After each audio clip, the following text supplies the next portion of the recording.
Cuando abrí esa puerta en el sótano, entendí que yo no era la maldición de la familia. Encontré las pruebas de lo que hicieron con mi hermanito. Esa misma noche mis manos se convirtieron en el instrumento de la justicia que nadie más haría. Buenas tardes, queridos. Soy Adelaida Ramírez, pero todos aquí me llaman Doña A. Tengo 72 años y bueno, mi dirección actual no es de las más comunes. Vivo en Villavicencio, una hermosa ciudad del interior de Meta, pero no en la parte que ustedes conocen. Yo vivo en el centro penitenciario femenino desde hace casi 60 años. Sí, una prisión, pero no se asusten. Yo no me asusté cuando llegué y miren que todo era muy diferente en aquella época. Mi vidita aquí tiene una rutina tranquila. Mi pasatiempo preferido es la lectura. ¡Cómo amo mis libros! La biblioteca de aquí no es gran cosa, pero siempre me las arreglo para conseguir libros nuevos con las trabajadoras sociales o con las visitas de otras reclusas. Ya he leído de todo un poco, novelas, biografías, libros de historia, pero tengo un cariño especial por la poesía. Las palabras bien colocadas me transportan más allá de estos muros grises. Por la noche, cuando abren el patio para tomar el sol, o mejor dicho, baño de luna, me gusta sentarme en un rinconcito y mirar al cielo. Es increíble cómo las estrellas siguen brillando, incluso para quien está presa. Me quedo ahí calladita pensando en la vida, en las vueltas que da el mundo, en las decisiones que tomamos y en las que fueron tomadas por nosotros. Comencé a disfrutar de la lectura aquí mismo en la prisión. Antes apenas tenía tiempo o quizás no tenía paz mental para concentrarme en las letras. Fue una profesora voluntaria, Daniela, quien me enseñó el placer de la lectura. Ya sabía leer, claro, pero no sabía viajar a través de los libros. Una vez me dijo, Adelaida, mientras tu mente pueda viajar, ninguna celda te mantendrá realmente presa. Y saben que, tenía razón. Ahora estoy sentada en mi camita, en esta celda pequeña, pero ordenada. Tengo una mesita improvisada con cajas donde guardo mis tesoros, algunos libros, unas cartas antiguas, un cuaderno donde escribo mis pensamientos. Las paredes son de un verde descolorido, pero las decoré con algunos recortes de revista. Se puede hacer cualquier lugar más acogedor cuando nos esforzamos un poquito. Y ustedes, mis queridos, que me están viendo en este exacto momento, háganme un favor. Si este video toca su corazón, dejen un like y suscríbanse al canal. Esto ayuda mucho a que nuestra historia llegue a más personas. Y cuéntenme en los comentarios desde qué rinconcito de Latinoamérica o del mundo me están viendo. ¿Están tomando su cafecito de la mañana, almorzando o ya preparándose para dormir? Yo los imagino del otro lado y eso me hace sentir menos sola en este mi camino. Hoy voy a contar una historia que guardé por mucho tiempo. Es sobre cómo un error puede transformarse en justicia. Sobre cómo a veces necesitamos atravesar el infierno para encontrar algún tipo de paz. No es una historia bonita, pero es mi historia. Y tal vez, solo tal vez pueda servir de alerta para alguien que lo necesita. Nací en San Luis, en el norte de Colombia en 1953, en tiempos en que las cosas eran más simples, pero también más duras. Mi padre, Ricardo Ramírez, trabajaba en la extracción de minerales. Era un hombre alto, de manos gruesas como cuero viejo, siempre con aquella mirada distante, como quien ve algo que nadie más ve.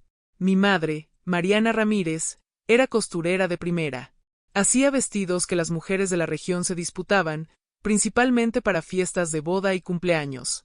Tenía el rostro fino, el cabello siempre recogido en un moño apretado y una forma de andar como si siempre tuviera prisa, incluso cuando no la tenía. Nuestra casa quedaba en la parte más alejada de la ciudad. Era una construcción simple de tejas antiguas y suelo de tierra apisonada en el fondo. Teníamos un patio grande con algunas gallinas, un árbol de mango y otro de guayaba que mi padre plantó cuando yo nací.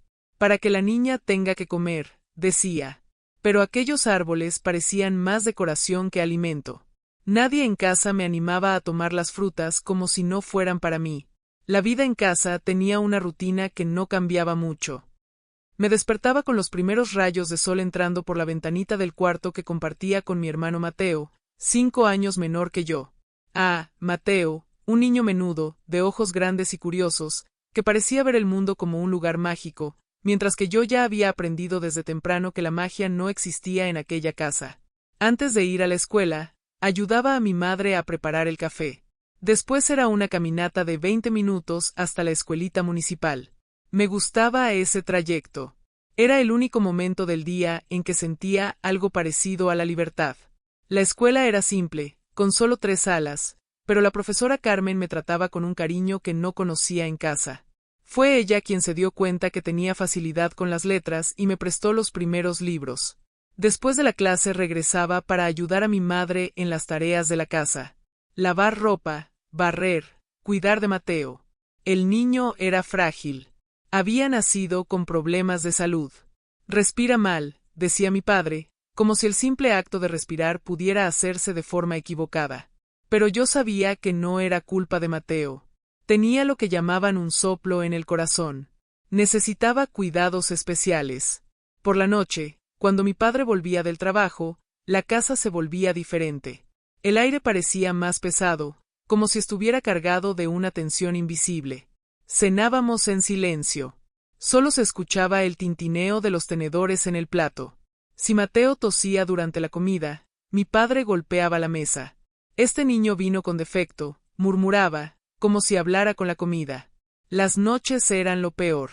Después de que las luces se apagaban, las paredes de la casa parecían susurrar. Muchas noches se escuchaba pasos en el pasillo. Después se abría la puerta del cuarto de Mateo. Mi madre decía que iba a verificar si estaba respirando bien, pero los gemidos que oía no parecían de cuidado médico. Muchas veces me ponía la almohada sobre la cabeza para no oír y cuando ya no podía soportarlo más, salía a escondidas al patio, me sentaba bajo el árbol de mango y contaba estrellas hasta que mis ojos se cerraban. Los juegos de la infancia para mí eran diferentes. Mientras los otros niños jugaban a la ronda o con muñecas, yo jugaba a ser médica con Mateo. No era un juego común. Era mi forma desesperada de intentar consolarlo después de los exámenes que nuestros padres le hacían cuando creían que no estaba bien. Yo fingía que tenía poderes mágicos para curarlo. Pasaba la mano suavemente donde él decía que le dolía y cantaba bajito canciones que inventaba en el momento. En la escuela tenía pocas amigas. Celeste y Rosalba eran las únicas que se acercaban. Las otras niñas parecían sentir algo extraño en mí, como si llevara una nube oscura. Una vez oí a la madre de una compañera decir, «No juegues con esa niña, hay algo raro en esa familia». Y sí que lo había, solo que nadie hacía nada. El padre de la ciudad, don Ignacio, una vez me llamó después de la misa y preguntó si todo estaba bien en casa. Casi se lo conté, pero en ese preciso momento mi padre apareció en la puerta de la sacristía con aquella mirada que yo conocía bien, la mirada que decía, «Si abres la boca será peor». Entonces sonreí y dije que todo estaba bien, que solo estaba cansada porque había ayudado mucho en casa. El peor día de mi infancia fue cuando cumplí 10 años. No hubo fiesta ni pastel. Solo mi padre me llamó a la sala y dijo, «Ahora ya eres lo suficientemente grande para entender algunas cosas». Fue la primera vez que me llamó error. Dijo que había nacido para traer desgracia a la familia, que desde mi nacimiento solo había sucedido cosas malas, incluyendo el nacimiento de Mateo con defecto. Aquella noche lloré hasta quedarme dormida y soñé con un lugar lejano, muy lejos de San Luis, un lugar donde nadie me llamaba error, donde Mateo podía respirar sin dolor, donde los mangos del patio eran para ser comidos y no solo mirados. Pero cuando salió el sol, todavía estaba allí, en la misma habitación, en la misma casa, con el mismo peso sobre los hombros. Y así pasé mi infancia entre susurros en las paredes, miradas cortantes de mi padre, silencios de mi madre y la respiración difícil de Mateo. Cada día era sobrevivir hasta el siguiente. Cada noche era esperar que amaneciera pronto. Y en el fondo de mi corazón una pregunta que nunca tuve el valor de hacer en voz alta. Si yo era el error, ¿por qué parecía que eran ellos quienes estaban haciendo todo mal? Fue cuando cumplí 14 años que las cosas comenzaron a ponerse aún más extrañas en casa. Mateo, con sus 9 añitos, estaba cada vez más frágil. El soplo en el corazón parecía empeorar, aunque nunca habíamos visto a un médico de verdad. Mis padres decían que sabían cuidarlo mejor que cualquier doctor de la ciudad. Una tarde de julio de 1967 volví de la escuela y noté un movimiento diferente. Un coche que nunca había visto antes estaba estacionado frente a nuestra casa, cosa rara en San Luis en aquella época. Era un hombre de traje conversando en voz baja con mi padre en el portal. Cuando me vio llegar, mi padre hizo un gesto brusco con la mano, ordenándome entrar por la puerta trasera. Obedecí como siempre hacía. Por la ventana de la cocina vi que el hombre entregó un maletín a mi padre. Parecía pesado. Después los dos se dieron la mano como quien cierra un acuerdo importante. Cuando el coche se alejó levantando polvo en el camino de tierra, mi padre entró con aquella sonrisa rara en sus labios. El tipo de sonrisa que solo aparecía cuando algo le agradaba mucho. Mariana, llegó lo que necesitábamos, gritó yendo directamente al sótano. Sí, nuestra casa tenía un sótano, un lugar húmedo y oscuro, con una puerta siempre cerrada con llave. Mi padre decía que guardaba herramientas y cosas peligrosas allí, por eso nadie podía entrar. Pero aquella noche los dos pasaron horas ahí abajo. Lo que más me asustó no fue el tiempo que pasaron en el sótano, sino el silencio que vino después. Normalmente por la noche escuchaba los gemidos de Mateo a través de la pared fina que separaba nuestros cuartos. Aquella noche nada. Un silencio pesado, como si el aire hubiera sido succionado de la casa. A la mañana siguiente, cuando pregunté por Mateo, mi madre solo dijo, está descansando, mejor no molestarlo. 3 días pasaron así, 3 días sin ver a mi hermano. Yo preguntaba, insistía y siempre recibía la misma respuesta. Está descansando. Al cuarto día, mientras arreglaba la cocina después del almuerzo, oí una conversación entre mis padres. Estaban en la habitación con la puerta entreabierta y no notaron mi presencia en el pasillo. Creo que no está funcionando, Ricardo, decía mi madre, la voz temblorosa. Tiene que funcionar. El hombre garantizó que era esto lo que necesitábamos, pero mira cómo está peor que antes. Es la adaptación. Su cuerpo se está acostumbrando. ¿Y si alguien lo descubre? La escuela ya está preguntando. Mi padre bajó la voz a un susurro furioso. Nadie va a descubrir nada. Ya hablé en la escuela que tiene sarampión. Compramos tiempo y si sale mal, bueno, la culpa es de ella de todos modos. En ese momento entendí que ella era yo, el error, la causa de todo lo malo, la maldición. Por la noche, después de que mis padres finalmente se fueron a dormir, tomé valor para ir hasta el cuarto de Mateo. La puerta estaba cerrada con llave, novedad que me asustó.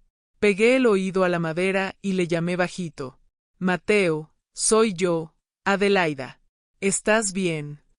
Un largo silencio siguió y entonces, cuando ya iba a desistir, escuché un gemido débil, tan débil que podría haber sido solo el viento. Pero no lo era, era él. Duele, Ade, duele mucho, susurró usando el apodo con el que solo él me llamaba. ¿Qué te duele, Mateo? ¿Qué te hicieron? No lo sé.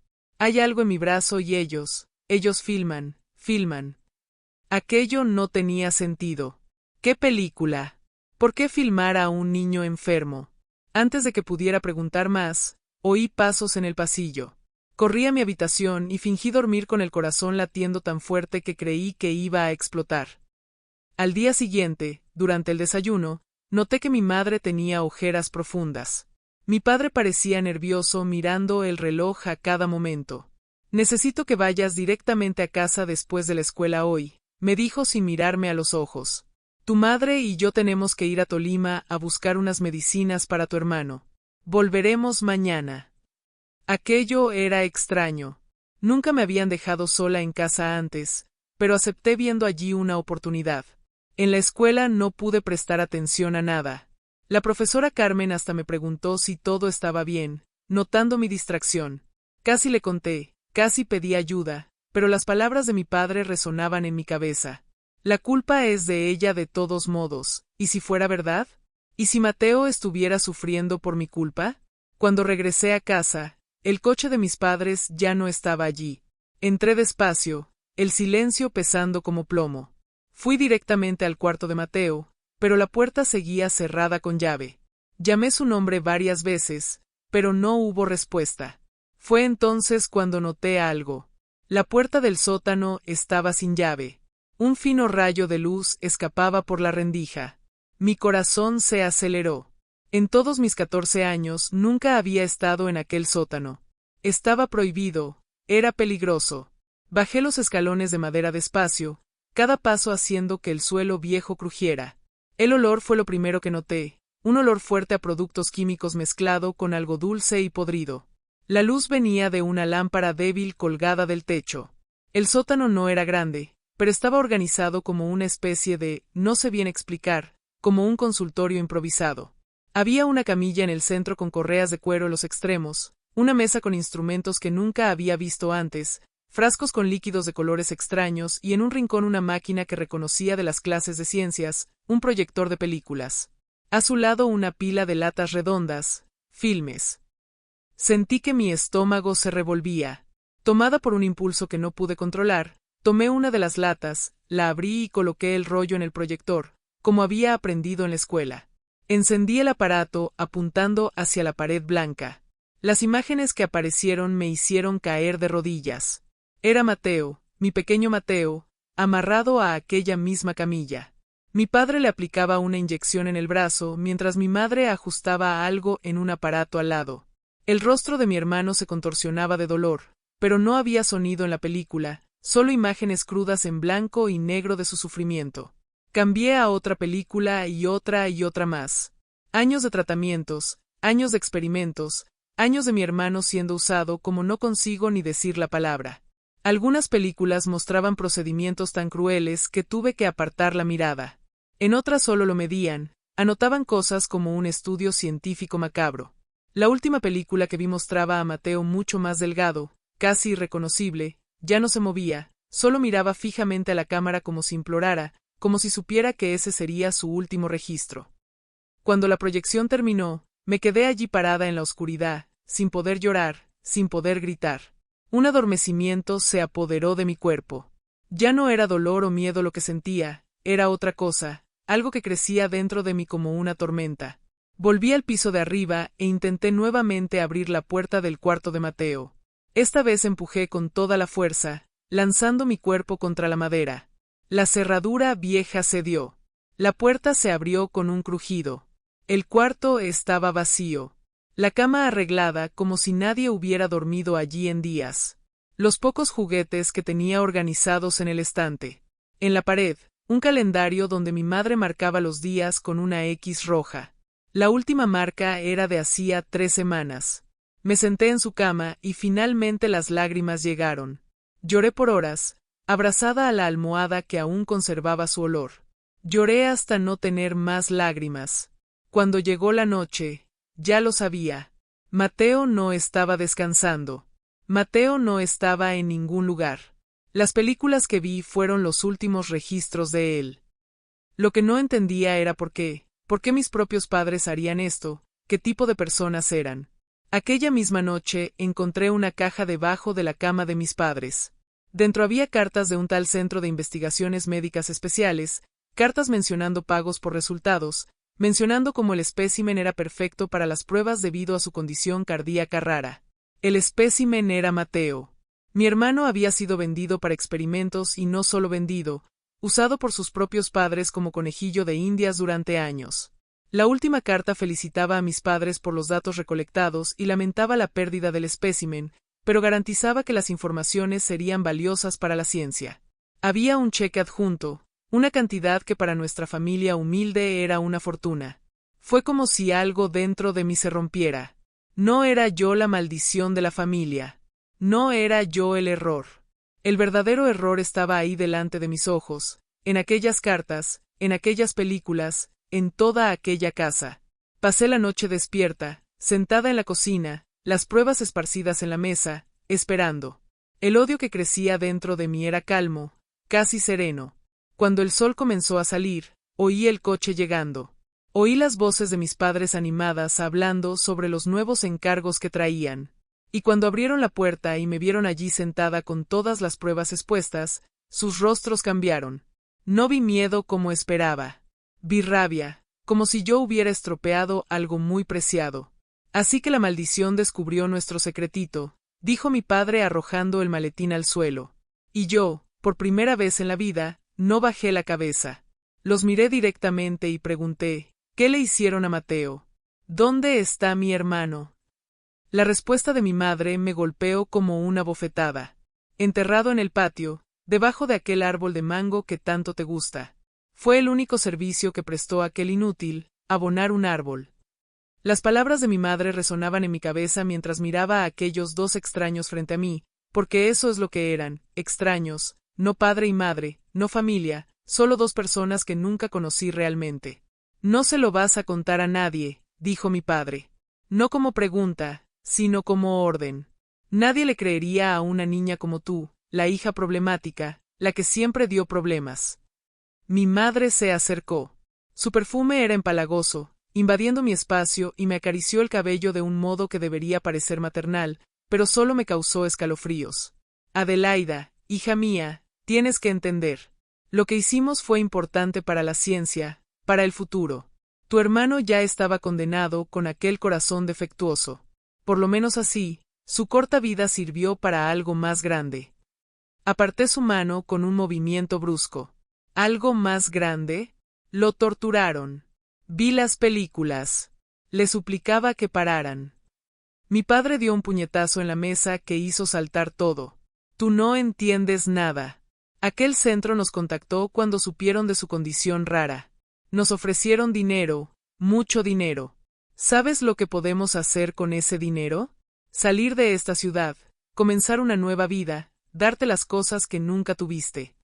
Nunca pedí nada de eso, susurré. Solo quería que amaran a Mateo, que me amaran a mí. Mi madre soltó una risa fría. ¿Amor? ¿Es eso lo que quieres?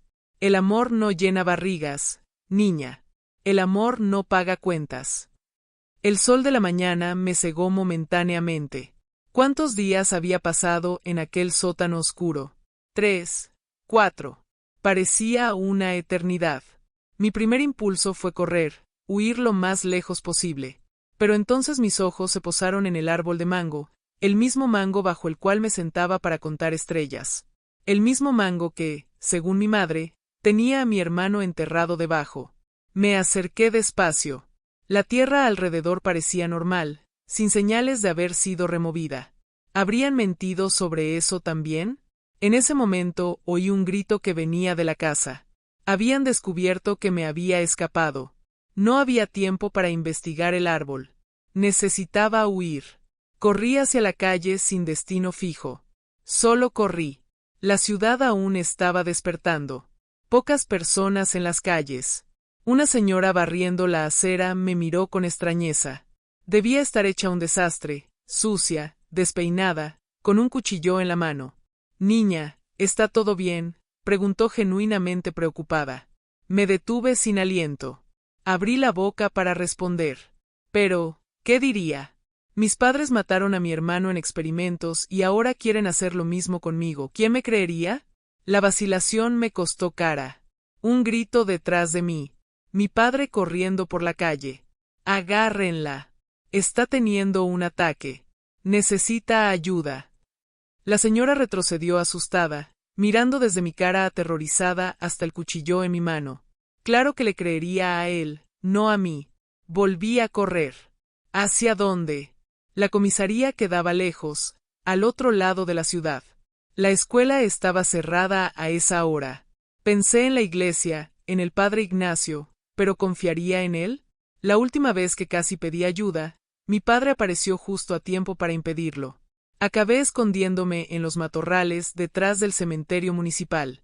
Me quedé allí temblando, intentando pensar qué hacer ahora. ¿Volver a casa?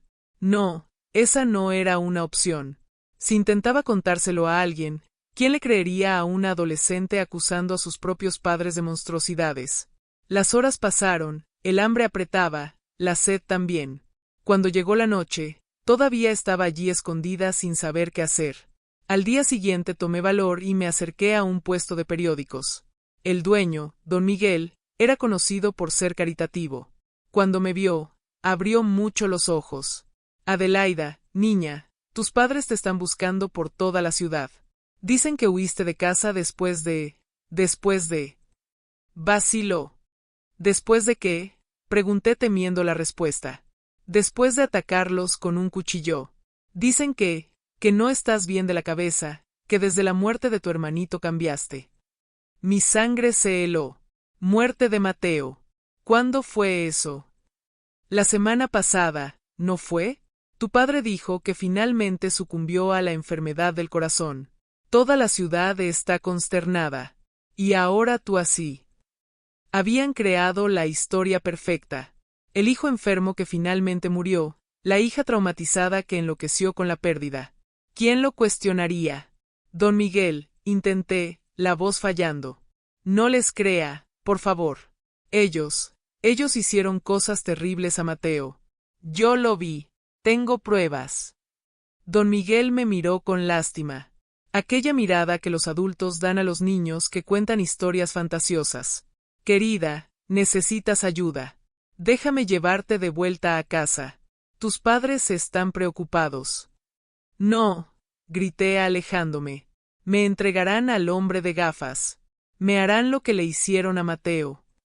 Las personas comenzaron a detenerse, a mirar, a cuchichear.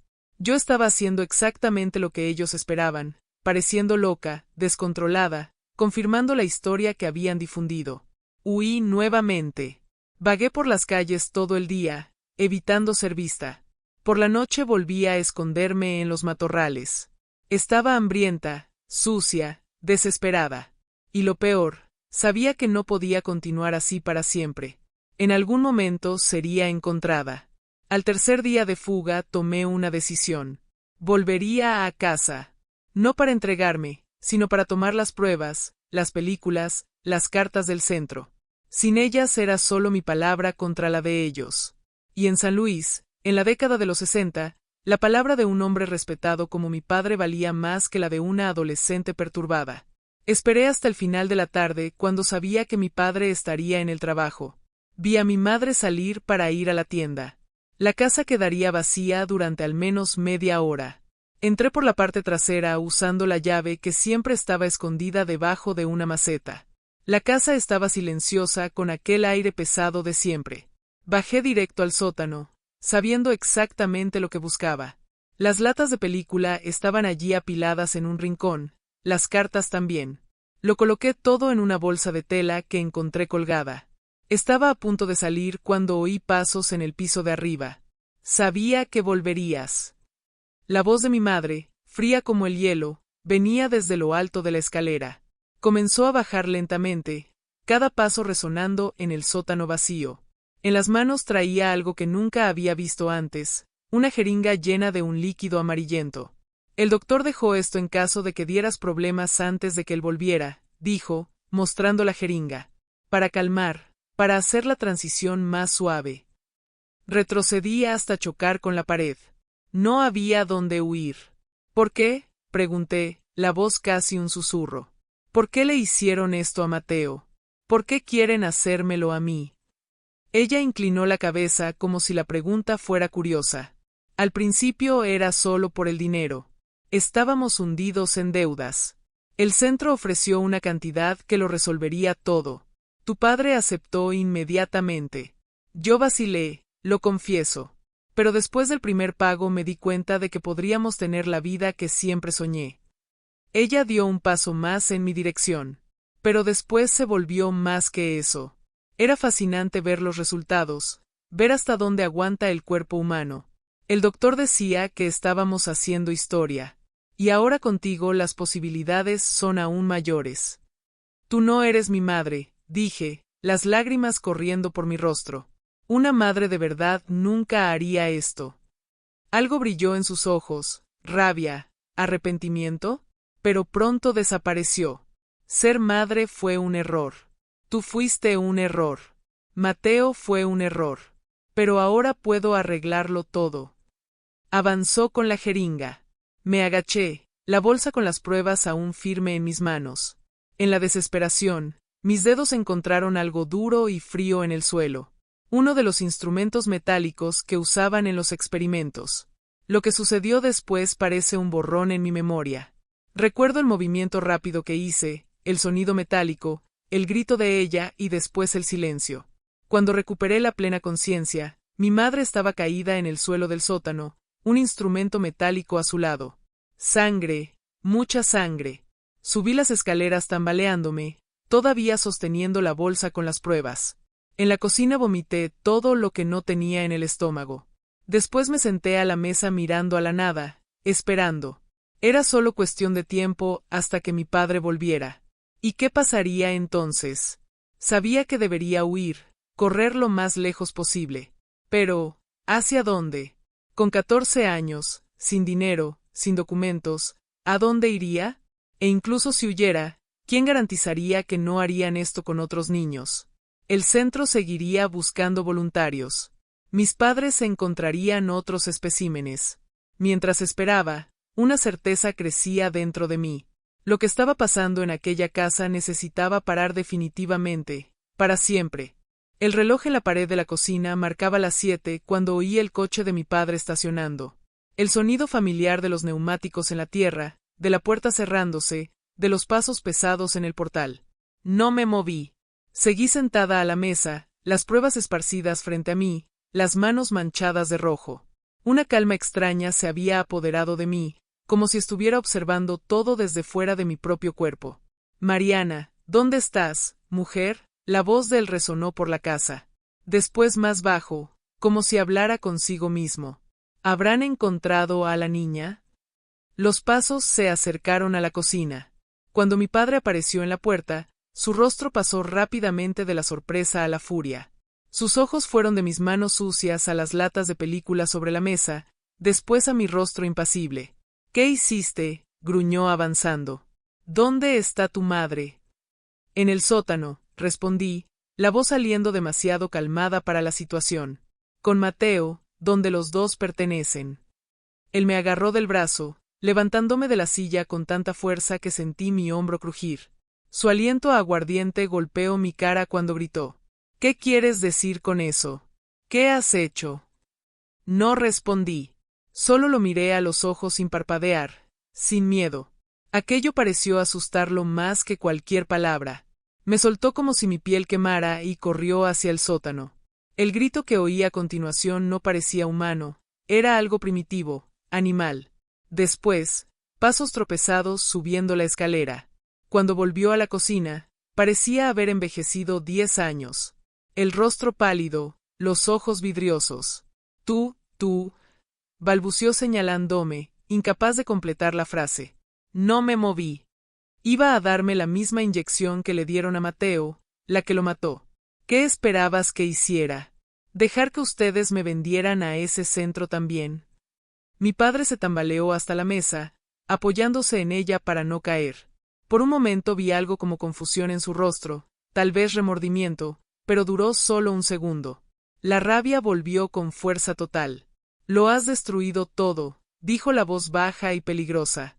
Todo nuestro trabajo, todo el dinero, nuestro futuro. ¿Qué futuro construido sobre el sufrimiento de Mateo? Sobre mi dolor. Encontré fuerzas para levantarme y enfrentarlo de igual a igual. Ustedes no son humanos, son monstruos. Y los monstruos deben ser detenidos. La bofetada que recibí en la cara me tiró de nuevo en la silla. Sentí el sabor de la sangre en la boca, pero no desvié la mirada. Ya no había nada más que pudiera hacerme para herirme. Ya había soportado lo peor. Siempre fuiste un problema, dijo, comenzando a circular por la cocina como un animal enjaulado. Desde que naciste, llorando demasiado, preguntando demasiado, viendo demasiado. Se detuvo abruptamente, sus ojos posándose en las latas de película y en las cartas sobre la mesa. Algo cambió en su mirada. ¿Estas son todas las pruebas?, preguntó la voz ahora calculadora. No respondí. Él agarró mi barbilla con fuerza. Responde. ¿Hay algo más? ¿Más películas? ¿Más cartas? ¿Por qué quieres saberlo?, respondí desafiante. ¿Vas a destruirlo todo? ¿Crees que eso borrará lo que hicieron? Me soltó y comenzó a recoger las pruebas, metiéndolo todo en una bolsa. Voy a resolver esto. Todavía puedo arreglarlo. Voy a llamar al doctor, explicar lo que pasó. Él comprenderá, nos ayudará a encubrirlo todo. Mientras hablaba frenéticamente, empecé a entender. No había arrepentimiento allí, solo miedo a ser descubierto, miedo a perder el dinero, el acuerdo con el tal centro. Incluso ante la muerte, ante el horror que habían causado, todo lo que pensaba era en cómo salirse con la suya. ¿Cuánto?, pregunté. Él se detuvo confundido. ¿Qué? ¿Cuánto pagaron por Mateo? ¿Cuál era el precio de tu propio hijo? Por un momento vi algo rompiéndose en sus ojos, una chispa de humanidad intentando emerger, pero fue sofocada rápidamente. Dinero suficiente para salir de esta vida miserable, respondió con voz fría. Pero ahora lo has estropeado todo. Terminó de juntar las pruebas y se dirigió a la estufa de leña que estaba en la esquina de la cocina. Abrió la portezuela y comenzó a tirar las películas y las cartas al fuego. Una por una vi los registros del sufrimiento de Mateo siendo consumidos por las llamas. Nadie te creerá, dijo mientras las pruebas se convertían en cenizas. ¿Quién va a escuchar a una niña problemática? Una niña que todos ya saben que no está bien de la cabeza desde que su hermano murió. Tenía razón. Habían preparado el terreno perfectamente. La historia de mi inestabilidad ya estaba plantada en la ciudad. Incluso con mi madre fuera de escena, sería su palabra contra la mía. ¿Y quién me creería ahora? Tenemos que resolver el problema en el sótano, dijo después de que la última lata de película se derritió en el fuego. Y después tú y yo vamos a tener una larga conversación sobre tu futuro. El modo en que dijo futuro hizo que mi sangre se helara. No había futuro para mí en aquella casa. Si me quedaba, sería el próximo espécimen, o peor. Cuando él se volvió para tomar algo del cajón, vi el brillo metálico de un cuchillo, el mismo que usé para defenderme días atrás. Mi cuerpo reaccionó antes de que mi mente pudiera procesarlo. Agarré la pesada sartén de hierro que estaba en la estufa y en un movimiento rápido golpeé su cabeza. El sonido fue horrible. Cayó como un saco de patatas. El cuchillo resbalando de sus dedos. No se movió más. Me quedé parada, la sartén todavía en la mano, mirando el cuerpo en el suelo de la cocina. La cocina donde tantas veces me senté para comer en silencio, donde tantas veces tragué lágrimas junto con la comida, donde ahora estaba el fin de todo lo que conocía como familia. Una calma terrible se apoderó de mí. No sentí pánico, no sentí remordimiento. Sentí solo alivio, como si un peso inmenso hubiera sido removido de mis hombros. Salí al patio y miré el árbol de mango, el árbol bajo el cual me sentaba para contar estrellas, el árbol donde, según mi madre, Mateo estaba enterrado. ¿Sería verdad o solo una mentira cruel más? Fui al cobertizo de herramientas y tomé una pala. Comencé a cavar bajo el mango, movida por una necesidad que no podía explicar. Necesitaba saber, necesitaba estar segura. No sé cuánto tiempo cavé. Mis manos formaron ampollas que reventaron y sangraron. Mis brazos dolían. El sudor corría por mi rostro, mezclándose con las lágrimas que ni me di cuenta que derramaba.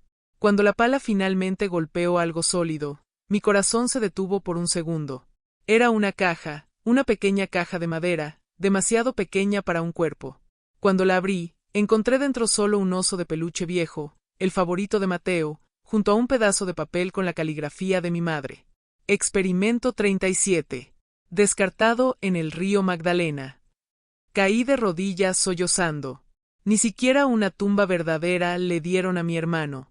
Ni siquiera ese último respeto. Solo lo desecharon como basura. Aquella noche, sentada en el patio con el osito de Mateo en el regazo, tuve un sueño extraño, aunque estaba bien despierta. Vi a mi hermano, no como estaba en las últimas películas, delgado y sufrido, sino como era antes de que todo comenzara. Sonriendo, con aquellos ojos grandes y curiosos. No dijo nada, solo sonrió y señaló las estrellas. Cuando miré hacia arriba, vi una estrella fugaz cortando el oscuro cielo de San Luis. Hice un deseo, el más sincero de mi vida. Que ningún niño pase jamás por lo que nosotros pasamos. El amanecer llegó y con él la necesidad de decidir qué hacer. No había vuelta atrás. Mi vida, como la conocía, había terminado en aquella cocina. 2 cuerpos en la casa. Ninguna prueba de los horrores que llevaron a esto. Solo yo, una adolescente de 14 años que todos ya creían perturbada. Intenté pensar racionalmente. Podría huir, tratar de llegar a una ciudad más grande donde nadie me conociera, empezar de nuevo. Pero, ¿y si el centro me encontraba? ¿Y si había otras personas involucradas, otros doctores buscando especímenes? Y estaba Mateo, sin cuerpo que enterrar, sin justicia, solo desechado en el río como un experimento fallido. Fue cuando decidí. No huiría, no me escondería. Al contrario, haría lo que nadie esperaría. Me bañé, me puse la ropa más presentable que tenía, me peiné cuidadosamente. Después caminé hasta la comisaría de policía de la ciudad. Era domingo por la mañana, las calles estaban casi vacías. Algunas señoras camino a la iglesia me miraron con curiosidad. Debo haber parecido extraña, demasiado calmada, demasiado arreglada para alguien que, según los rumores, estaba teniendo un colapso mental. En la comisaría había solo un guardia de turno. Lo reconocí.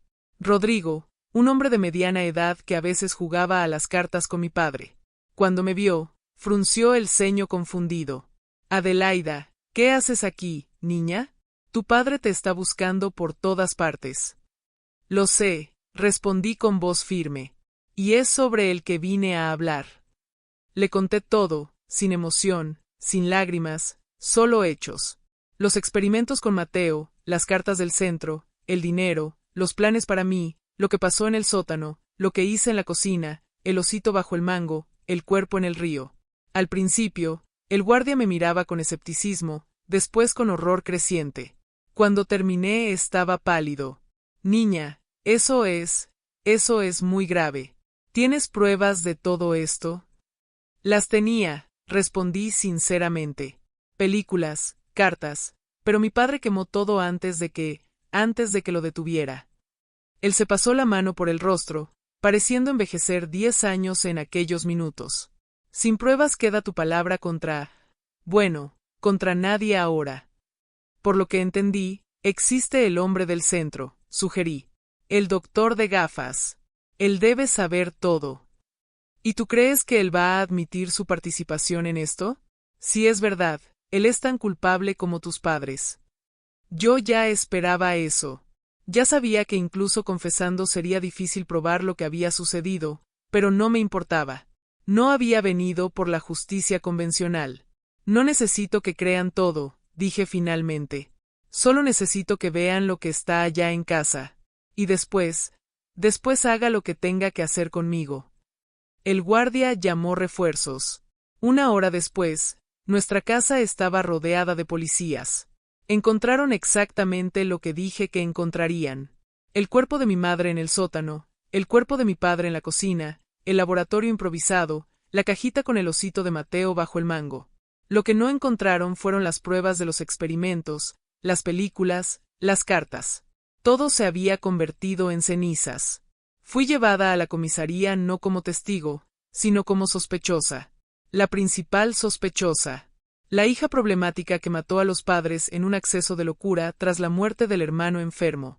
Las noticias se extendieron rápidamente por la pequeña ciudad. Todos hablaban sobre la tragedia de los Ramírez, sobre cómo la hija había enloquecido tras la muerte del hermano, sobre cómo el hospital psiquiátrico sería el mejor lugar para mí. Pero no fue a un hospital a donde me llevaron. Fui transferida a una instalación juvenil en Tolima, esperando el juicio. Allí conté mi historia una y otra vez a trabajadores sociales, psicólogos, jueces. Algunos parecieron creerme, la mayoría no. El juicio fue rápido, sin pruebas de los abusos, sin testigos más que yo misma. El veredicto era previsible. Considerada mentalmente inestable, pero consciente de mis actos, fui condenada por doble homicidio. Por ser menor de edad, cumpliría condena hasta los 21 años en una institución para menores infractores. Después sería transferida a una penitenciaría común. La noche anterior a mi traslado recibí una visita inesperada. Era el guardia Rodrigo, aquel que primero escuchó mi confesión. Adelaida, dijo la voz baja para que nadie más oyera. He estado pensando mucho en tu caso. Algo no cuadra. Así que investigué por mi cuenta. Sacó del bolsillo una fotografía. Era la imagen de un hombre de traje oscuro, gafas redondas y cabello peinado hacia atrás con brillantina. Exactamente como el doctor que visitaba nuestra casa. Este hombre fue visto en San Luis en las fechas que mencionaste. Después desapareció. Nadie sabe quién es ni para qué centro trabajaba. Es como si nunca hubiera existido. Sentí un escalofrío. Entonces, ¿usted me cree? Él vaciló. Digamos que tengo dudas suficientes para no aceptar la versión oficial, pero sin pruebas concretas. Lo sé, interrumpí. Sin las películas, sin las cartas, es solo mi palabra. ¿Y quién le creería a una adolescente problemática? No, él pareció triste. Voy a seguir investigando, pero no puedo prometer nada. Fue la última vez que vi al guardia Rodrigo. Meses después supe que había sido transferido a otra ciudad tras insistir en reabrir mi caso sin autorización superior. Y así, a los 14 años comencé mi vida en el sistema carcelario. Una vida lejos de San Luis, lejos de los recuerdos, pero nunca completamente libre de las pesadillas, de los sueños donde veía a Mateo, no como aquella noche bajo el mango, sino como estaba en las películas, amarrado, sufriendo, implorando con los ojos para que el dolor cesara.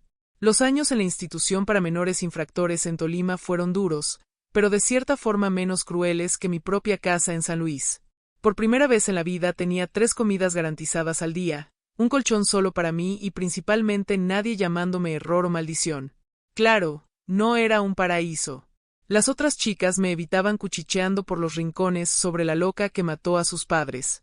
Las guardias me trataban con una mezcla de miedo y lástima. Y las noches, las noches estaban pobladas por pesadillas donde Mateo me visitaba. A veces sonriendo como en la infancia, a veces sufriendo como en las películas que vi en el sótano. Cumplí 18 años todavía en aquella institución. 3 años pasaron rápido y lento al mismo tiempo. Yo estudiaba en la pequeña escuela que funcionaba allí dentro. Descubrí que tenía facilidad con los números, con las matemáticas.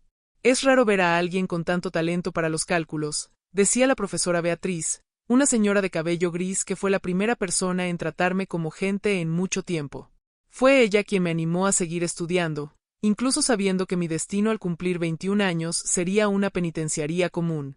El conocimiento es lo único que nadie puede quitarte, Adelaida, me dijo una vez sosteniendo mis manos entre las suyas. Ni siquiera las rejas pueden contener una mente que decide volar. En 1974, cuando cumplí 21 años, llegó el momento del traslado. La noticia vino de sorpresa. Sería llevada al recién inaugurado Centro Penitenciario Femenino de Villavicencio. Era lejos, pero la superpoblación en las penitenciarías más cercanas no dejó alternativa. Recuerdo el día del traslado como si fuera ayer. La profesora Beatriz vino a despedirse y me entregó un paquete. Solo ábrelo cuando llegues allá, me dijo con lágrimas en los ojos. Yo nunca había visto a nadie llorar por mí antes. El viaje hasta Villavicencio fue largo e incómodo. En el camino, mirando por la ventana enrejada del vehículo, vi paisajes que nunca había imaginado. Los llanos se extendían hasta donde alcanzaba la vista, dorados bajo el sol. Pensé en cómo a Mateo le habría encantado ver aquello. Él siempre hablaba de conocer lugares diferentes antes de quedar confinado a aquella cama. Cuando finalmente llegamos al centro penitenciario, me sorprendí. Era un edificio nuevo de paredes aún sin las marcas del tiempo. Fui registrada, catalogada, uniformada. Un número más en el sistema, una vida más entre paredes. Aquella primera noche, sola en la celda que sería mi hogar por los próximos muchos años, abrí finalmente el paquete de la profesora Beatriz. Era un libro, El Principito. En la primera página ella había escrito, para Adelaida, que incluso en las estrellas más distantes encontrará su camino de regreso. Fue mi primer libro, el primero de muchos, y fue el inicio de mi salvación. Los primeros meses en el centro fueron un periodo de adaptación. Aprendí rápidamente las reglas no escritas de la prisión.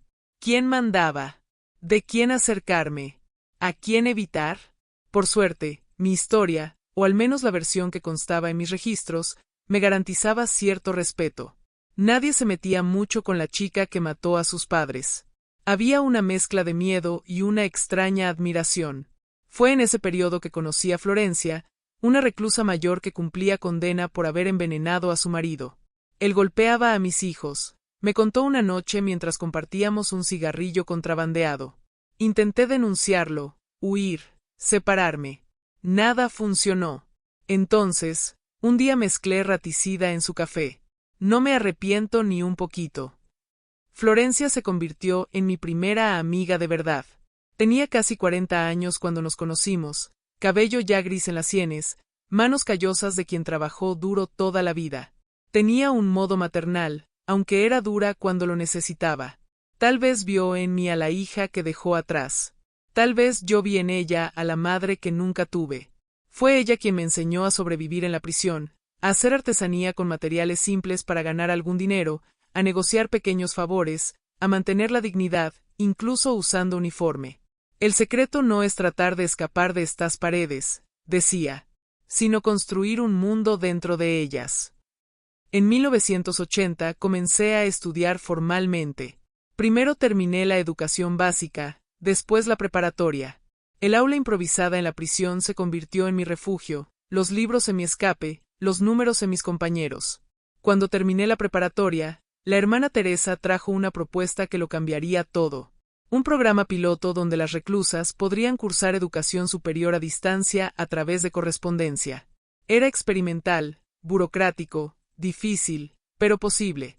Matemáticas. Respondí sin dudar cuando me preguntó qué me gustaría estudiar. Quiero entender los números, las ecuaciones, la lógica. Durante 5 años estudié como nunca. Los materiales llegaban mensualmente. Yo resolvía los ejercicios, escribía ensayos, los enviaba de vuelta. Mi celda se transformó en una pequeña biblioteca de libros de álgebra, geometría, cálculo. Las paredes cubiertas por anotaciones y fórmulas. En 1987, a los 34 años y con casi la mitad de mi vida transcurrida tras las rejas, recibí mi diploma de licenciatura en matemáticas. No hubo ceremonia, ni toga, ni fiesta. Solo un papel que llegó por correo y la hermana Teresa con su sonrisa serena. ¿Y ahora? Pregunté sosteniendo el diploma como si fuera algo frágil y precioso. Ahora enseñas, respondió como si fuera obvio. Y así comenzó la tercera fase de mi vida en prisión.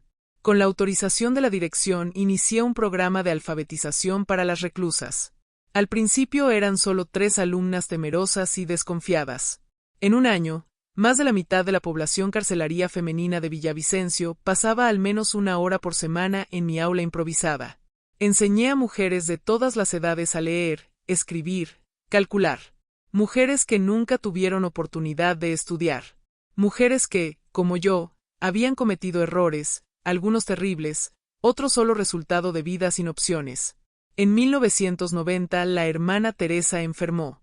Leucemia, dijeron los médicos. Continuó visitando la prisión incluso durante el tratamiento, cada vez más frágil, el hábito negro resaltando la palidez de su piel. En su última visita me trajo un regalo, una edición antigua del Principito para sustituir el ejemplar desgastado que Beatriz me había dado años antes. ¿Sabes por qué me gusta tanto este libro?, preguntó la voz ya débil. Porque habla de un niño y un zorro, respondí intentando bromear para no llorar. Porque habla de ver con el corazón, de domesticar y ser domesticado, de crear lazos. Sostuvo mi mano. Tú has creado lazos aquí, Adelaida, con cada mujer a la que enseñaste a escribir su propio nombre, con cada una que ahora puede leer una carta de su familia sin necesitar ayuda. Has transformado tu prisión en algo significativo. La hermana Teresa falleció 2 semanas después. No pude ir al funeral, claro, pero organicé una pequeña ceremonia en el patio de la prisión. Sorprendentemente, la directora lo autorizó. Más sorprendente aún, casi todas las reclusas participaron. Fue un momento raro de unión en aquel lugar normalmente dividido por rivalidades y tensiones. Mujeres de diferentes orígenes, crímenes, sentencias, todas unidas en respeto por aquella que había sido una presencia constante de bondad en sus vidas. Y algo extraño ocurrió durante aquella ceremonia improvisada. Mientras leíamos fragmentos del Principito en homenaje a la hermana, sentí una paz que no conocía desde la infancia, como si un círculo se cerrara, como si finalmente encontrara un propósito. Aquella noche, por primera vez en años, soñé con Mateo. No como en los recuerdos terribles de las películas, ni como el niño asustado que gemía de dolor. Soñé con el adulto, sonriendo, en paz. Hiciste la diferencia, Ade, me dijo en el sueño, usando el apodo con el que solo él me llamaba. No para mí, es demasiado tarde para eso, pero para ellas, para todas ellas. Desperté con lágrimas en el rostro, pero no eran de tristeza. Por primera vez lloraba de alivio. La hermana Teresa falleció 2 semanas después. No pude ir al funeral, claro, pero organicé una pequeña ceremonia en el patio de la prisión. Sorprendentemente, la directora lo autorizó. Más sorprendente aún, casi todas las reclusas participaron. Fue un momento raro de unión en aquel lugar normalmente dividido por rivalidades y tensiones. Mujeres de diferentes orígenes, crímenes, sentencias, todas unidas en respeto por aquella que había sido una presencia constante de bondad en sus vidas. Y algo extraño ocurrió durante aquella ceremonia improvisada. Mientras leíamos fragmentos del Principito en homenaje a la hermana, sentí una paz que no conocía desde la infancia, como si un círculo se cerrara, como si finalmente encontrara un propósito. Aquella noche, por primera vez en años, soñé con Mateo. No como en los recuerdos terribles de las películas, ni como el niño asustado que gemía de dolor. Soñé con el adulto, sonriendo, en paz. Hiciste la diferencia, Ade, me dijo en el sueño, usando el apodo con el que solo él me llamaba. No para mí, es demasiado tarde para eso, pero para ellas, para todas ellas. Desperté con lágrimas en el rostro, pero no eran de tristeza. Por primera vez lloraba de alivio. Los años siguientes trajeron cambios al sistema penitenciario. Nuevos derechos, nuevas posibilidades. El programa educativo que comencé informalmente fue oficializado. Ganamos una aula propia, materiales, reconocimiento. En 1995 recibí una propuesta inesperada, la oportunidad de cursar una especialización en educación matemática aún dentro del sistema. Acepté inmediatamente. Más años de estudio intenso, más conocimiento acumulado dentro de aquellas paredes grises. Cuando cumplí 50 años, en 2003, ya era una figura respetada dentro del Centro Penitenciario Femenino de Villavicencio. No solo por las reclusas, que me llamaban profesora o cariñosamente doña A, sino también por la administración. Fue en ese periodo cuando una nueva directora asumió el mando de la institución. Elena Cortés, una mujer severa pero justa, con nuevas ideas sobre resocialización y derechos humanos. Una mañana de abril fui llamada a su oficina, algo raro y normalmente no muy bueno. Adelaida Ramírez, dijo consultando mi grueso expediente. Presa en 1968 por doble homicidio, sin incidentes disciplinarios en toda su permanencia. Esto es extraordinario. Intento portarme bien, respondí con una leve sonrisa. Veo aquí que prácticamente creaste el programa educativo de esta institución, que tienes formación superior, que ya has ayudado a cientos de mujeres. No sabía a dónde quería llegar con esa conversación, así que solo la escuché. Tengo una propuesta para ti, continuó.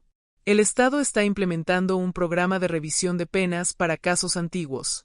Considerando tu historial ejemplar, podría ser elegible para la progresión de régimen, tal vez hasta libertad condicional. El mundo se detuvo. Libertad. La palabra sonaba extraña, casi aterradora. Después de 35 años entre muros, la idea de estar del lado de fuera me parecía más aterradora que cualquier otra cosa. ¿Y si no quiero? Las palabras salieron antes de que pudiera contenerlas. La directora me miró sorprendida. ¿Cómo?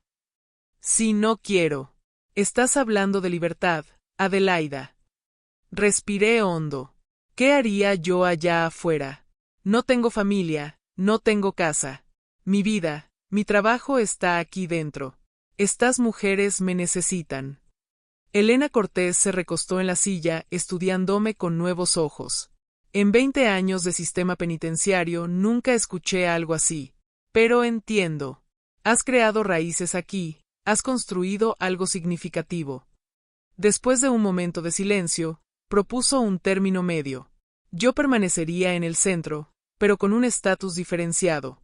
Semilibertad para frecuentar programas de capacitación fuera, regresando por la noche. La oportunidad de expandir el trabajo educativo, más autonomía. No necesitas decidir ahora, dijo al final. No necesito, en realidad, respondí. Ya decidí. Me quedo en las condiciones que propones. Y así, de modo casi irónico, elegí voluntariamente permanecer donde fui obligada a estar. No por miedo a la libertad, sino por haber encontrado propósito en las cadenas que me ataban. En los años siguientes, bajo la administración de la directora Elena, el programa educativo floreció. Conseguimos colaboraciones con universidades, aumentamos el número de reclusas alfabetizadas, creamos talleres profesionales. En 2010, cuando ya había pasado más de 40 años encarcelada, recibí una visita inusual. Una joven abogada recién graduada, con ojos brillantes y llena de ideales.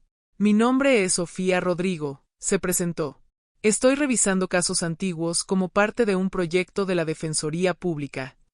El apellido me hizo estremecer. Rodrigo, como el guardia Rodrigo de San Luis. Ella sonrió, los ojos iluminándose. Era mi abuelo. Falleció hace 5 años, pero me dejó sus anotaciones, incluso sobre tu caso. Mi corazón se aceleró. Después de tanto tiempo, aquella conexión con el pasado, con el único hombre que intentó creer me parecía casi mística. Él nunca olvidó tu historia, continuó Sofía. Siguió investigando por su cuenta durante años y encontró algunas cosas interesantes. De la carpeta que llevaba sacó fotografías antiguas. Un hombre de gafas redondas y cabello peinado hacia atrás. El doctor del centro. Recortes de periódicos hablando de experimentos clandestinos en ciudades del interior. Testimonios de familias que perdieron contacto con parientes enfermos tras visitas de médicos itinerantes. No es mucho, admitió. No lo suficiente para reabrir tu caso formalmente. Pero es algo. Es la confirmación de que no inventaste todo. Tomé las fotos con manos temblorosas. Después de tanto tiempo, tener esa validación, aunque pequeña, aunque tardía, era como un peso que se quitaba de mi alma. ¿Qué pretendes hacer con esto?, pregunté. Depende de ti, respondió Sofía. Podemos intentar una revisión criminal. El clima jurídico hoy es diferente. Hay más sensibilidad para casos como el tuyo, especialmente considerando la edad que tenías cuando todo ocurrió. Pensé por largo tiempo. La posibilidad de limpiar mi nombre era tentadora, pero también significaba revivir todo, exponer las viejas heridas sin garantía de resultado. ¿Qué cambiaría en la práctica?, cuestioné. Incluso con una revisión favorable, ya cumplí más que cualquier sentencia alternativa y no tengo interés en dejar el centro ahora. Mi trabajo está aquí. Sofía pareció sorprendida, pero entendió. Acordamos que guardaría las evidencias en caso de que yo cambiara de opinión en el futuro. Antes de partir, me entregó una última cosa, un pequeño paquete. Mi abuelo quería que tuvieras esto si algún día te encontraba de nuevo. Como no fue posible, estoy cumpliendo ese deseo. Dentro del paquete había una cajita de madera muy parecida a la que encontré bajo el árbol de mango tantos años atrás. Y dentro de ella un pequeño broche plateado en forma de estrella. Era de mi abuela, explicó Sofía. Mi abuelo dijo que entenderías el significado. Y entendí. La estrella fugaz que vi aquella noche mientras sostenía el osito de Mateo. El deseo que hice, la promesa silenciosa. Cuando Sofía se despidió, prometió mantener contacto y lo mantuvo. Siguió visitando el centro, primero por interés en mi caso, después como amiga y eventualmente como colaboradora en el programa educativo. Fue ella quien años después me convenció de comenzar a registrar mis memorias. Tu historia necesita ser contada, insistía. No solo la tragedia, sino lo que construiste después de ella. Y así llegué a los 70 años en 2023, todavía dentro de estos muros, pero de una forma totalmente diferente a la niña asustada que entró al sistema décadas atrás. Ya no una prisionera de mi historia, sino una mujer que encontró propósito, incluso en las circunstancias más improbables. Ahora, a los 72 años, vivo una rutina tranquila aquí en el Centro Penitenciario Femenino de Villavicencio. La gente siempre se sorprende cuando digo que encontré paz entre estas paredes. ¿Cómo puede alguien encontrar serenidad en una prisión? Pero la verdad es que construí mi pequeño mundo aquí. Mis días comienzan temprano. A las 5 de la mañana ya estoy despierta, mucho antes del toque oficial. Me gusta ese momento de silencio absoluto cuando puedo sentir que el mundo todavía está dormido. Me siento en el borde de mi cama y observo los primeros rayos de sol filtrándose por las rejas de la ventana, creando patrones geométricos en el suelo de concreto. Un espectáculo diario que nunca me canso de admirar. El desayuno se sirve a las 6:30. Con el paso de los años y mi estatus diferenciado, gané algunos privilegios. Puedo tomar mi café en la pequeña biblioteca que ayudé a construir, rodeada por libros que son como viejos amigos. La biblioteca del centro comenzó con solo un estante, fruto de donaciones conseguidas por la hermana Teresa. Hoy son más de 3.000 volúmenes organizados y catalogados con el mismo cuidado que dedicaría a tesoros. Después del café viene mi parte favorita de la mañana, las clases. Aunque oficialmente jubilada del programa educativo, todavía recibo un grupo de señoras mayores 3 veces por semana. Llamamos nuestro encuentro Café con Matemáticas, un momento donde nos enseñamos unas a otras. Ellas me enseñan sobre la vida, sobre recetas de familia, sobre las pequeñas alegrías que encontraron en sus existencias complicadas. Yo les enseño a administrar el dinero que reciben de sus familias, a calcular cuánto tiempo falta para que sus penas terminen, a entender porcentajes y fracciones. La edad me ha traído algunos achaques. Las rodillas duelen en las mañanas frías. La vista ya no es tan buena como antes. Uso lentes para lectura, regalo de la directora Elena en mi cumpleaños 65. Las manos a veces tiemblan levemente, especialmente cuando estoy cansada, pero la mente sigue afilada como siempre. El almuerzo es un momento de socialización en el comedor principal, donde soy tratada con una mezcla curiosa de respeto y cariño. Doña A, me llaman las más jóvenes, muchas de las cuales enseñé a leer. Profesora, dicen las más viejas. Nadie recuerda o se preocupa por el motivo que me trajo aquí. Soy solo la señora de cabello blanco que ayudó a transformar un pedazo de este lugar. Las tardes son para la lectura. He leído tantos libros en estas décadas que perdí la cuenta. Comencé con novelas simples, pasé a clásicos, me sumergí en filosofía y ciencias. Hoy tengo un gusto especial por astronomía, tal vez por el mismo motivo que siempre me gustó mirar las estrellas. La vastedad del universo me recuerda que nuestras vidas, con todos sus dolores y alegrías, son apenas un grano de arena en una playa infinita. 3 veces por semana tengo el privilegio de 1 hora adicional en el patio por la noche, cuando las otras reclusas ya están recogidas. La directora Elena implementó esta concesión especial hace años cuando notó mi fascinación por el cielo nocturno. Para observación astronómica, dice oficialmente el documento que lo autoriza. En la práctica es mi momento más íntimo de conexión con el universo. En esos momentos me siento en un banco de concreto en el rincón más oscuro del patio, lejos de las luces fuertes de los reflectores.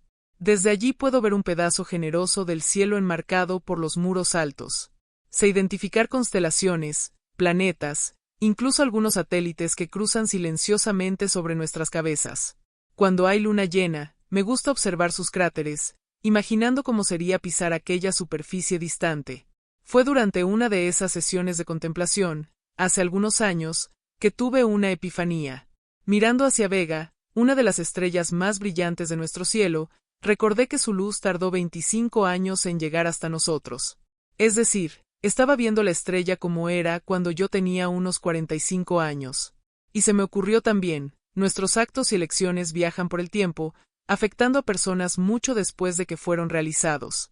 Los experimentos horribles que mis padres realizaron con Mateo afectaron no solo a mi hermano en aquel momento, sino toda mi vida subsiguiente y por extensión las vidas de todas las mujeres a las que pude ayudar aquí dentro. Como ondas expandiéndose en un lago, nuestras acciones tienen consecuencias que van mucho más allá de lo que podemos imaginar. Esta reflexión me trajo una paz que nunca imaginé posible. No es que haya perdonado a mis padres. No sé si algún día llegaré a ese punto. Pero entendí que de alguna forma misteriosa, el horror que vivimos sirvió para algo mayor. El dolor de Mateo, mi prisión. Todo se transformó en una fuerza que me permitió ayudar a cientos de mujeres a lo largo de las décadas. Mi celda hoy es más un pequeño apartamento. Con el tiempo gané el derecho de personalizarla. En las paredes, además de los inevitables calendarios que marcan el tiempo, tengo mapas celestes, fotografías de galaxias distantes, poemas que me gusta releer. Una pequeña estantería alberga mis libros favoritos, aquellos que no consigo donar a la biblioteca general, pues se volvieron parte de mí. En la mesita al lado de la cama guardo mis tesoros más preciosos. El broche de estrella que recibí de Sofía, una edición desgastada del Principito, ya en el 3er ejemplar, pues los anteriores se deshicieron de tanto ser leídos, y una pequeña caja de madera. Dentro de ella, un pedazo de papel amarillento por el tiempo, mi diploma de matemáticas, el primer gran hito de mi segunda vida. Los domingos recibo visitas, no de familiares, claro, pero de exalumnas que pasaron por el centro y hoy están en libertad. Trae noticias del mundo exterior, fotos de los hijos y nietos, a veces un pastel casero o galletas.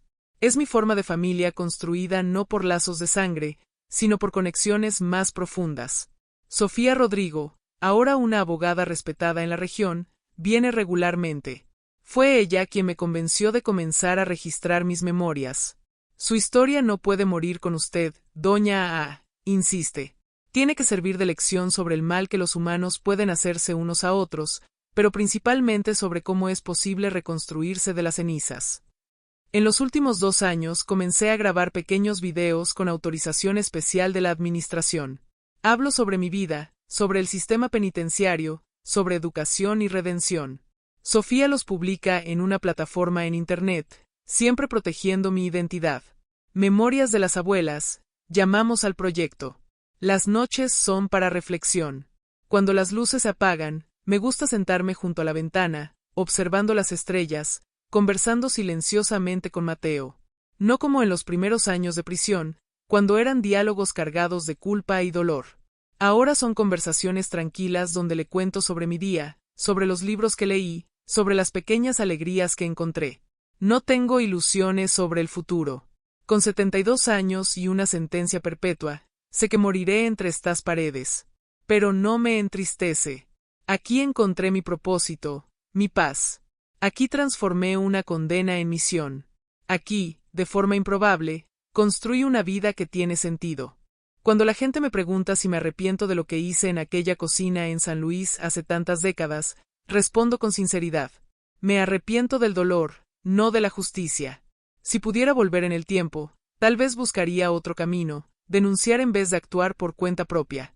Pero en aquel San Luis de los años 60, con aquellas circunstancias, ¿quién puede decir lo que habría pasado? Lo que sé con certeza es que de alguna forma misteriosa la prisión me liberó. Entre estas paredes encontré una libertad que nunca conocí en el mundo exterior. La libertad de construir algo significativo, de ayudar a otras mujeres, de encontrar belleza incluso en los lugares más improbables. Y cuando miro a las estrellas en mis sesiones nocturnas en el patio, siento una conexión profunda con el universo. Las mismas estrellas que Mateo y yo admirábamos desde la sombra del árbol de mango en San Luis siguen ahí, inmutables en su belleza distante. Y de alguna forma eso me conforta. De alguna forma eso me hace sentir que todo está exactamente como debería estar. Queridos míos que han llegado conmigo hasta aquí en este viaje por los rincones más oscuros y también más luminosos de mi alma, tengo algunas palabras finales para compartir. Si están pasando por momentos de oscuridad profunda, sepan que incluso en las noches más oscuras las estrellas siguen ahí, aunque temporalmente invisibles. Aprendí que la edad no define nuestra fuerza, sino nuestra capacidad de recomenzar cada día. Mis arrugas son mapas de supervivencia. Cada una cuenta una historia de dolor superado. El tiempo no cura todas las heridas, pero nos enseña a vivir con ellas y aún así sonreír. Mi historia no es sobre lo que me hicieron, sino sobre cómo elegí responder. La vida me enseñó que incluso en la oscuridad más profunda, nuestra luz interior nunca se apaga. En cualquier país, en cualquier cultura, en cualquier circunstancia, recuerden, tienen el poder de transformar su dolor en propósito. No es fácil, no es rápido, pero es posible. Yo soy prueba viva de ello. Descubrí que somos más fuertes de lo que imaginamos, especialmente cuando pensamos que ya no aguantamos más. Si conocen a alguien que está sufriendo, extiéndanle la mano. Sean la profesora Beatriz, la Florencia, la hermana Teresa o la Sofía en la vida de alguien. A veces un pequeño gesto, un libro, una palabra amable, un momento de escucha sincera, puede literalmente salvar una vida. Y busquen ayuda donde estén. En cada rincón del mundo existen personas y organizaciones dedicadas a proteger a los más vulnerables. La dignidad humana es un derecho universal. No importa dónde estén, nunca es tarde para buscar apoyo. Nunca es tarde para recomenzar. Aprendí que la verdadera fortaleza no está en no caer nunca, sino en levantarse todas las veces. Que nuestra historia no termina en los capítulos dolorosos, que sobrevivir es una forma de resistencia y vivir bien es la mejor venganza. Antes de despedirme, quiero hacerles un pedido especial. Si esta historia tocó su corazón de alguna forma, suscríbanse al canal y activen la campanita para ser notificados sobre nuevos videos. Cada suscripción es una forma de garantizar que historias como la mía, historias de superación, incluso en las circunstancias más improbables, continúen siendo contadas. Y déjenme en los comentarios solo una palabra: estrellas.